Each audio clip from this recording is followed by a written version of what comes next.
क्या आप जानते हैं अरोरा लगातार आकार बदलती रहती है? आइए जानते हैं कैसे। अरोरा, जिसे आमतौर पर उत्तरी रोशनी या दक्षिणी रोशनी के रूप में भी जाना जाता है, पृथ्वी के आकाश में एक प्राकृतिक प्रकाश प्रदर्शन है जो मुख्य रूप से उच्च अक्षांश क्षेत्रों में देखा जाता है।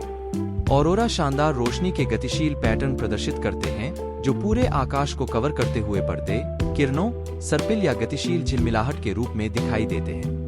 अरोरा समय के साथ बदलते हैं। रात में वे चमक के साथ शुरू होते हैं और कोरोना की ओर बढ़ते हैं, हालांकि वे उन तक नहीं पहुंच पाते हैं। वे विपरीत क्रम में फीके पड़ जाते हैं। लगभग 1963 तक यह सोचा जाता था कि ये परिवर्तन सूर्य के संबंध में निर्धारित पैटर्न के तहत पृथ्वी के घूमने के कारण थे। बाद में विभिन्न स्थानों से अरोरा की आकाशीय फिल्मों की तुलना करके यह पाया गया कि वे अक्सर अरोरा सबस्टॉर्म नामक प्रक्रिया में वैश्विक परिवर्तनों से गुजरते हैं।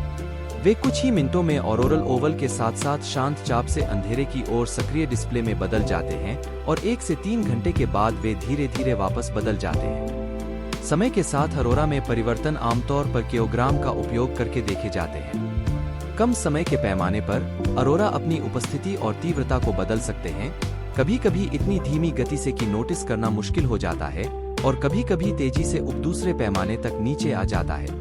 स्पंदित अरोरा की घटना कम समय के पैमाने पर तीव्रता में बदलाव का एक उदाहरण है, आमतौर पर 2 से 20 सेकंड की अवधि के साथ। इस प्रकार का अरोरा आमतौर पर नीले और हरे उत्सर्जन के लिए लगभग 8 किलोमीटर की चरम उत्सर्जन ऊंचाई और औसत से ऊपर सौर हवा की गति में कमी के साथ होता है।